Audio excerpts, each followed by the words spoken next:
In this tutorial, I'll show you how to model these toruses here, and if you stick around to the end, I'll show you how to make these little animations that I've put on them as well. So in a new file here, let's just go ahead and delete everything and bring in a torus. And I want you to change the properties here, so the major segments, let's times 48 by 2.5. Let's drop that down.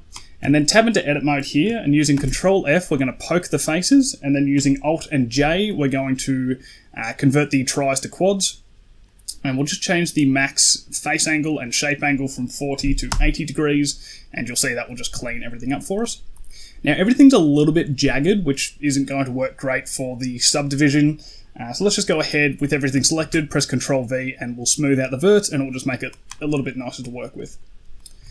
So let's go ahead, I'm just going to select one of these loops, so preferably one of the ones that is going towards the left, or clockwise, as opposed to one that's going this way. I'm just going to go P, separate by selection. I'm going to select the torus that we have and delete that, and then we're just left with this. So with just these edges, let's go and add a modifier. We'll get a screw modifier, and let's just bring this angle way down, close to 13 or something here, so we can actually see the individual segments. What I want you to do is I want you to bump the iterations up to 3, so we'll just bring the angle down further so we can see what we're working with. Change the steps in the viewport to 2. It'll just add a little bit less resolution to everything. We don't need 16. And the final thing I want you to do is get a weld modifier, and we'll just stick that at the bottom. Now what we'll do is we'll just adjust this angle until we see it all snap into place and form a nice clean torus. So I'm just going to hold down Shift as I'm increasing the angle here. And they're just about met, and then you can see the weld take into effect there, so if I turn it off you can see where there's overlap. With it on, it cleans everything up. Cool, so we'll just go ahead, use Control A to apply the screw and the weld there, and now we've got a torus that looks like this with loops all around it. I've just used those two modifiers, it just gives us a little bit more control over the shape and sizing of all of these loops.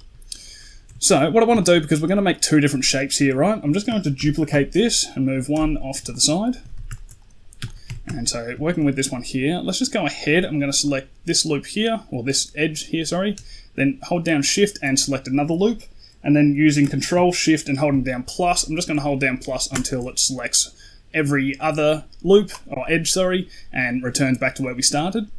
Then if we go to select, we can go select loops and edge loops, and that will select all of these loops that we want here.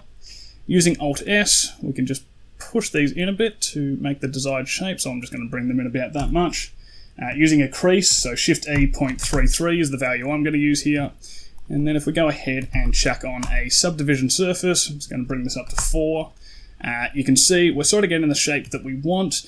I just want to add a little bit more definition into all this, so I'm just going to go ahead and select these loops on the outside, Control B to bevel, and just add one in with 2 segments just to add a little bit more density to the outside, and I think that looks pretty good.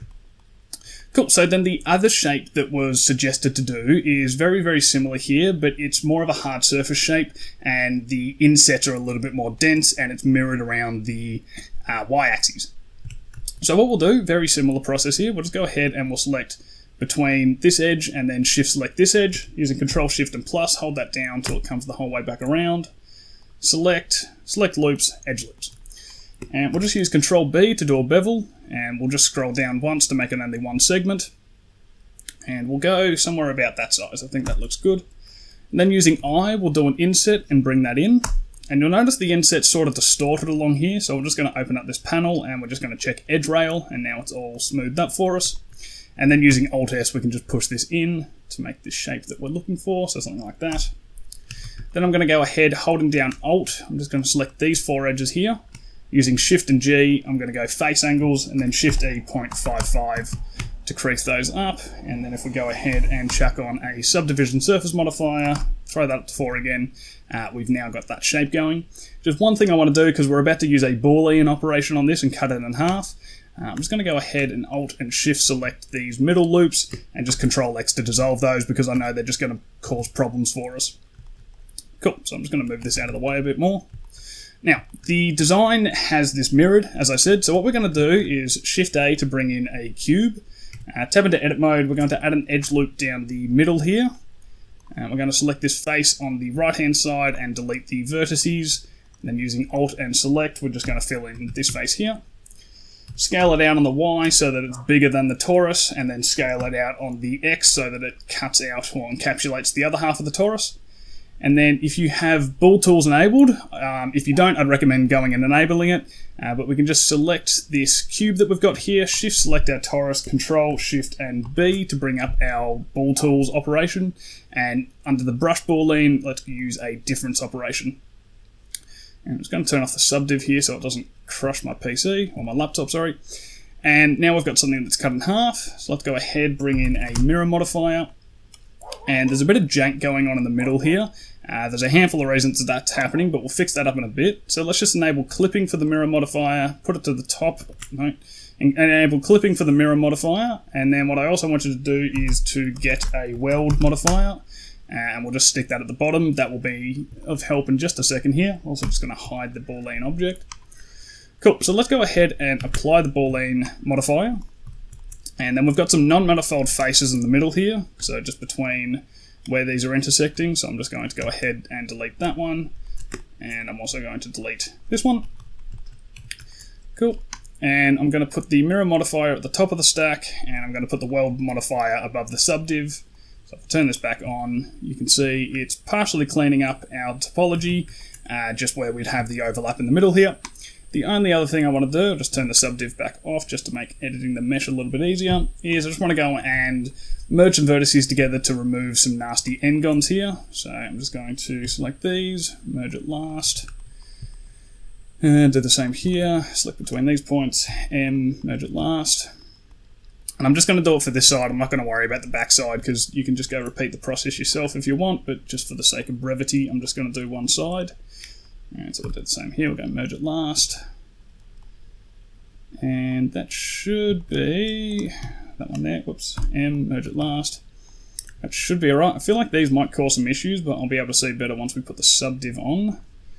And I'm also just going to go ahead and crease up this with 0.55. That's pretty alright. It's definitely not perfect, but it will work for what we need. I might just be able to go ahead and let's just merge these at last. I might just clean that up a little bit. And we'll go ahead and do a crease on this edge, Shift E 0.55. Cool, and we'll do a final crease down here, Shift E 0.55. And that's pretty good. There's a little bit of pinching. We could always go ahead and clean that up with a shrink wrap modifier or a data transfer modifier or both at the same time. We could always do that. I'm not going to worry about it for this tutorial here. I'm also just going to merge these at last because I can see that's making an n-gon. And I think it's pretty good. I might just merge these ones as well. Just clean it up. Cool, alright. It's not perfect, but you get the idea. There's a little bit of pinching, but as I said, we could always clean that up. Now, that sorts out these two different types of shapes and these funky little toruses. Now, the next thing I want to show you how to do is by far the visually more interesting thing, is how to replicate those little animations that I had going at the start. So, let's go ahead. Let's just work on this cylinder first, because it's going to be a little bit easier. Let's go to our shading tab. And I'm just going to do this in cycles, Eevee, because it's going to be a little bit easier to see. Cool, I'm also just going to go ahead and bring in an HDRI just so I can actually see the materials that are being used on these. Let's go get like studio lighting, and I'll just turn that to transparent. Cool, alright, so let's just set up the base material that we're going to be using on this first. So I want to use a principled BSDF shader. Set the roughness to something like 0.3 so it's got a bit of gloss to it, and I'm just going to bring this down so it's a darker colour. Anyway, next thing I want you to do is we're going to get an attribute node, okay? And what we want to call is we want to call where the creases are, okay? So we can find what this is called by going to our data panel, going into our, not geometry data, but our attributes. And we've got this crease edge here. So in the name of our attribute, we're just going to call crease underscore edge. And now if I preview the color, you'll notice that we can actually see where those creased edges are, which is handy. So we can use that to drive the influence of what we want to be emitting light, right? So let's go ahead and get a gradient texture. And we're going to change this to radial. And if we just preview this here, nothing's going on. It's just because we are missing a texture coordinates node.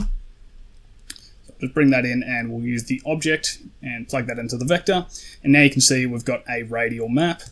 And we also want a mapping node so that we can adjust the rotation of this thing. Whoops, that's the location, the rotation, to spin this around. Cool, so we're going to use this as a mask, so we're going to also get a color ramp in here, and then we'll get a mix color, set the blend mode to multiply, and we'll drag the color attribute into the bottom socket here, and crank the factor all the way up to 1. So now you can see if I go ahead and rotate this, you can see that it's rotating around and giving us that nice radial effect. I think there's just a little bit too much showing here, so I'm just going to bring in the black value closer to the white, just so that it's a little bit less intense, so just bring it to around there. And what I'm going to do is, with the result of this multiply, in the emission drop down here, I'm just going to plug the result into the color, and then we can crank the strength up to, I'm just going to say 60 because it's fairly small, it's not amazingly visible. And there you go, now you can see it glowing. If you want to make the glow a little bit more relevant, or prevalent I should say, let's go to our compositor, add in a glare node, and we'll just change the glare type from streaks. I'm going to use bloom here, set the size to 9 and go high quality. Then in our shading, if we just change our rendered view here, we can set the compositor to be always on, and now we get a nice bit of fog glow or bloom on our emission. So the next thing I want to do is going to go ahead and pull in the timeline just so we can work just in this scene here, make things easier. So what I'm going to do is, in our mapping node here, I'm just going to press I on the rotation to just set a keyframe at 0. Using shift and the right arrow key, I'm just going to go all the way to the end of the timeline, say 360, I again to animate, and now if I press Alt and A to play it, you can see that it's playing through. Now, the cooler thing that we can do here, and much like I showed you at the start, is have a whole lot of RGB colors or your own custom color. So what we can do for that is, if we duplicate the multiply node here, now what we can do is we can influence the color. So we can make it any one singular color that we want, right? And just have that play through. So, if we just wanted red, orange, whatever. The more interesting thing we can do though, is if we go ahead and get a color ramp node, plug that in here, we'll get the object texture coordinate and we'll plug that into the factorial, and we'll plug the color into the B socket of our mixed color node, and that's not doing anything interesting at the moment. But if we go ahead and change it from RGB to HSV, and we change this from near to far, and change both of these values to be red, go red, and want the alpha, red.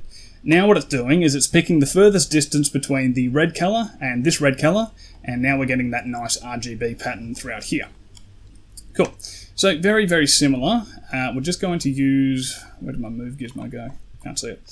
We're just going to use some similar logic to build out a shader on this, but we're going to isolate it to the faces instead. So let's just go ahead, we'll apply the same material onto here, and you'll see it's actually working partially because we have crease data on this thing, right? So this also works. I just don't particularly like the way it looks. It's just a little bit, in my mind, doesn't really work as well because it's sort of separated, doesn't look as nice. Anyway, what we're going to do is, I'm just going to go add a shaded view here, tab into edit mode, and just using face select, I'm going to Alt Shift select all of these internal faces here that we did an inset on. And in our attributes, I'm going to make a new attribute. We can just call this face. The domain is going to be face, and the data type is going to be a float. So we can just add that in. Then I'm just going to go ahead and search for, actually we can do it mesh and set attribute. And I'm just going to set that value attribute to 1. Now what we can do with our attribute node is we can actually call those faces. So in our name here, let's just go face, and it updates, and there we go. Now we've got the faces of the insets emitting in the center there. And mind you, I did actually screw that up because I didn't make a duplicate instance. So if I just press this 2 here, we can just go back to the original Torus, and I can just call this one crease edge. Oops. Crease edge. And now we've got it working for both of them. So yeah, there you go. That's how we can model these torus shapes here, and that's how you can make a funky little radial animation to go alongside them.